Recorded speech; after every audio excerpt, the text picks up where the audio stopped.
Hey guys, Eternize here. Today we're gonna take a look at some common mistakes people make when making hardstyle kicks. Let's jump straight into it. At the top of the list we have EQing the low end, more specifically low cutting the low end of your kick. I've mentioned it quite a few times in my videos recently, but I'm gonna say it again. Every time you use an EQ, you're changing the phase at the same time. Now, we're going to focus on the tail of the kick in this instance, but this applies to everything in your kick, so for the punch as well. So let's say that your tail has too much sub-frequency, and so you'll do what you normally do, which is grabbing an EQ and setting it to low cut, and then filter out the low end, right? Let's see what happens to your tail when you do that.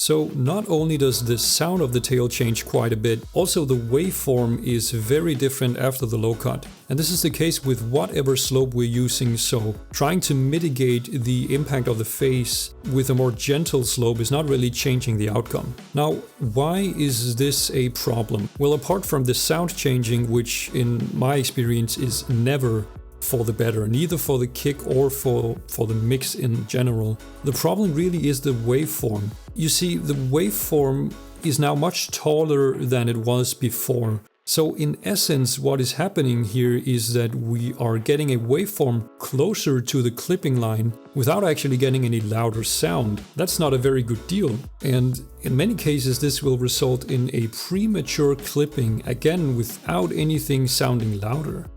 Next up is the mistake of using a compressor to achieve a specific effect. So if we take a look at the waveform of a hardstyle kick, the waveform looks very squashed, right? It looks like if we imagine taking an original kick with a more traditional round curves, and then from the top and the bottom we squeeze it together until we get this kind of squared off type of waveform. And for it to look this way, a lot of people think that to go from round to squeezed, it must be compression that did this. And so they get very disappointed when they slap on a compressor and they try every possible setting, but the waveform still never gets squashed. And I don't blame them, because I for myself thought this for the longest time as well. Figuratively, it just makes so much sense that the waveform looks like it's compressed together, so for it to look this way, it must be a compressor, right? But the fact is that a compressor has a completely different function. The reason why hardstyle kicks looks so squashed has more to do with the sound we use in a hardstyle kick, but also a lot because we're using clippers many times during the process of making a hardstyle kick. So really, clippers is what is giving it its squared off look.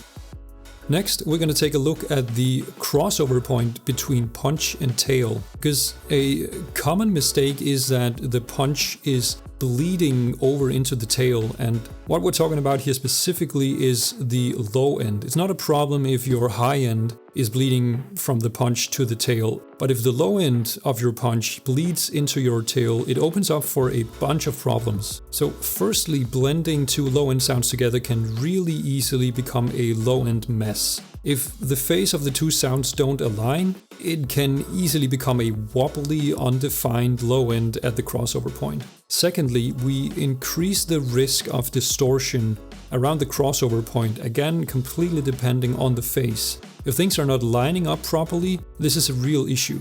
And thirdly, if you export your kick to, for example, pitch your kick at a later state, if your crossover point is messy, you now carry over that mess into the tail when you start pitching. So in this kick, the crossover is very well separated, so there's virtually no risk of my punch bleeding over into the tail here. But in most cases, you'll find that the punch and the tail is much closer together, so the gap or the crossover between punch and tail is much tighter. So there's no right or wrong here. You can do a bigger or a smaller gap or no gap at all, but you have to be aware of the issues that a tighter gap between punch and tail can bring so that you can address it when you're making the kick. Once you exported the kick and if the punch is bleeding over, there's no way of addressing it. So if you're using sampled kicks, you should be aware of this too.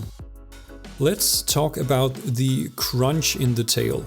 The hardstyle kick has always had this characteristic crunch in the tail, right? And in recent times it's more of a reverse crunch that we see in the tail. However, a lot of people seem to think that this reverse crunch should always be very pronounced in the kick. And I would say that this mindset is very much a mistake. I would agree that the reverse crunch seemed to fit very well with today's style, but how it fits in with the individual track varies quite a bit. So I saw this comment recently, I thought it was funny. So he basically went, this kick obviously needs more crunch, right? And it was my kick. And so I said, that would not fit the track because this kick has been tuned to fit this specific track. And then he went, it's still not enough, right? So I didn't take it any further, but the message here is that the kick and the track should fit together, right? It's not always that the track calls for a pronounced reverse crunch. Maybe the track already has a lot of high frequencies to fill out that space, or maybe it has a reverse reverb of the punch instead.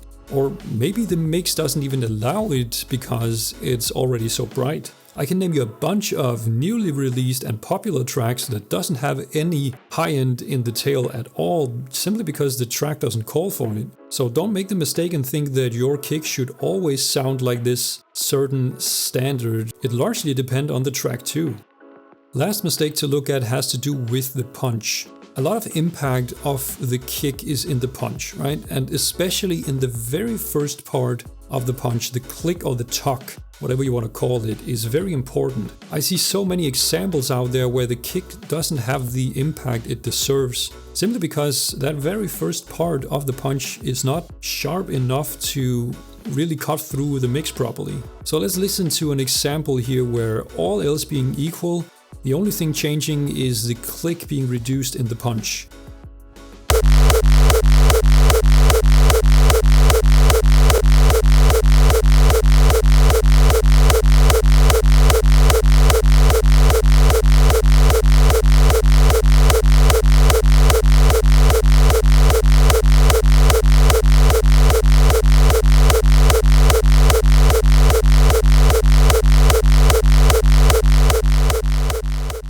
So as you can hear, that very initial click has such a big role in the punch and is so important in the context of a mix as well. The challenge, of course, is that it fits with the kick and that it doesn't become overpowering. But in general, my observation is that a lot of punches out there lacks in this department.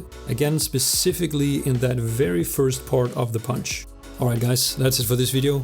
I hope you enjoyed it. Remember to like, comment and subscribe, and I will see you in the next video. Bye.